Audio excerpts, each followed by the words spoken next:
अस्सलाम वालेकुम जी। मैं बिलाल बोदला और तुसीं वेंदे पे यूट्यूब चैनल ए वी भाई।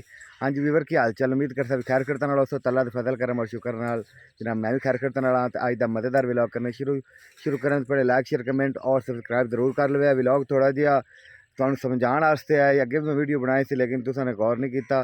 तो अज मैं पूरे आंदे ने बाहर नाल वीडियो बनाने चले। तुहाडे जानवरां दा ही फायदा है, ठीक है ना। तो लाजमी वेख्या करो इहो जी वीडियो जिंदे किसी पंछी दे जानवर की जान नूं खतरा होवे, वो जी वीडियो जरूर देखी करो। क्योंकि यार वो आंदे ना एक जानवर का जड़ा ना कतल, वो पूरे जानवरों का कतल है, ठीक है ना। जिवें एक इंसान का कतल पूरी इंसानियत का कतल होंदा ना, उस बराबर ही जनाब। तो अज दा मज़ेदार व्लॉग करने शुरू तो एंड तक देखा लाजमी। तो जनाब अज इन्हां पट्ठियां दा आपां गल करन लगे हैं है हुण असीं वढ़ रहे हैं।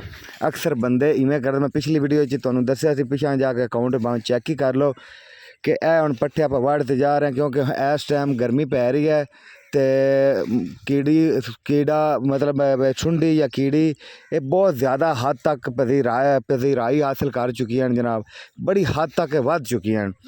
तो डॉक्टर बार बार कह रहे हैं कि ये पट्ठियां अवल तो तुसीं खुआना बंद कर दो।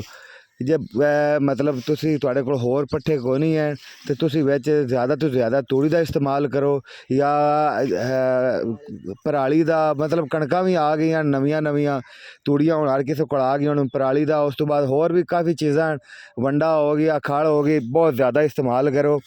तो ए वेखो ना, उत्तों तुसीं देखो सारी खाजी पई है जनाब, ए चेक कर लो। ए देख रहे हैं ना, उत्तों सारा सुंडी खा चुकी है। ए चेक कर लो जी, हैं कमाल है कि नहीं। हर जगह ते तुहानूं ए सुंडियां कीड़ियां लभण गईयां, हर जगह ते तकरीबन। ए देख लो सारा उत्तों खाजा पिया है जनाब, पट्ठे टोटली गुल होए पे।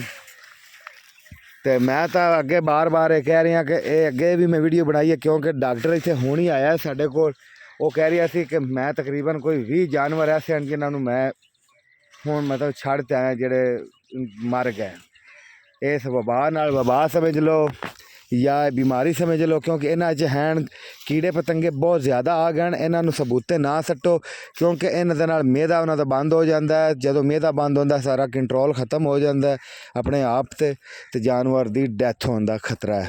तुसीं चेक कर लो, उत्तों सारे पट्ठे खा चुके हैं। ए देख लो जी, ए चेक कर लो जी, टोटल पट्ठे खाजे खड़े हैं। मैं बार बार तुहानूं कह रही हाँ कि ये वबा तू बचो। पट्ठियां नूं ये है भी कुत्ते ते सट्टो, क्योंकि बंदे इवें पट्ठे लैके जाते हैं तो उवें जानवरां दे अगे सट देंदे हैं। तो ये थोड़े जे खरोड़े भी पट्ठे हो जाते हैं। तो उस तो बाद इन्हां विच कीड़ा पतंगा हुंदा जिहड़ा निकलदा नहीं है। वेखो जिवें हुण ए जा रही है गोदी टाइप, ए जा रही है, ये आपां इवें सट्टांगे ये जानवर खावणगे। तो अगर आप कुतरीए फिर अक्सर विच उड़ छुड़ जाते निकल जाते हैं, क्योंकि कुतरा पट्ठा ए हुण है ना, ए नाड़ है इहदे विच होएगा कीड़ा।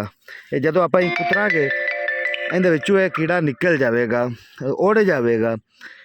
तो उहदे नाल जानवर का मेदा खराब नहीं होंदा। मैं तुहानूं बार बार कह रही हाँ, अगर पट्ठे तुसीं ये सट्टने हैं बरसेमा तो ये तुसीं जिहड़ा है ना तूड़ी दे विच सट्टो या फिर जनाब पराली दे सट्टो। ज़्यादा तो ज़्यादा मतलब नाल एक तो ये कुतरन च कोई कीड़े पतंगे उड़ जाते हैं, एक थोड़ा जिहा नाल वो जायका चेंज हो जाता है। ये थोड़े जे खरोड़े भी होए खड़े, जानवर काफ़ी बीमारियां दे विच फैल रहे हैं। इहदी वजह नाल काफ़ी बीमारियां वध रही हैं इन्हां पट्ठियां दी वजह नाल। आपां सबूते सड़ दिंदे हैं क्योंकि पट्ठे हैं इदों आप वढ़ने मगरों पट्ठे हो खलोंदे ने। हुण पट्ठे वड्डे हो के डिगदे पैण जनाब। ए वेखो ना, ए वेख लो, उत्तों सारे खाजे पैण। ए वेख लो, ए तुहानूं कीड़ा नज़र आ रही है सरकार? ए चेक करो, ए कीड़ा है सरकार, ए चेक करो जी।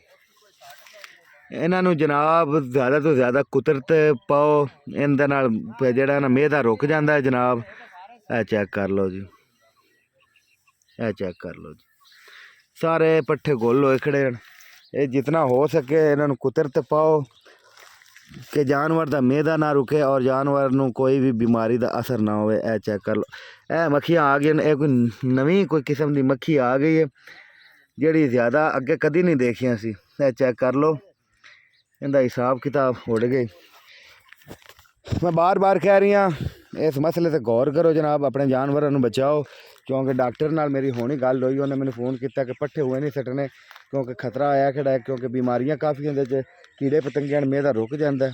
मैं क्या क्यों ये ना ये इन्फॉर्मेशन जी है वो अपने वीवरां ही दे लवां, क्योंकि वीवर मेरी फैमिली है, वीवर मेरी जान है, दिल है, जिगर है जनाब। तो मैं नहीं चाहता भी मेरे को इन्फॉर्मेशन हो तो मैं वीवरां ना देवां। अगर इवें ही है भी अगर मेरे वीवरां का नुकसान हो जाए तो मैनू यार दुख लगता है। ठीक है, तो बाकी लव ही हो गया। मैं जड़ा ना फ़लस्तीन से दुआ की करो, और पाकिस्तान जिंदाबाद, फ़लस्तीन पाइंदाबाद। अल्लाह।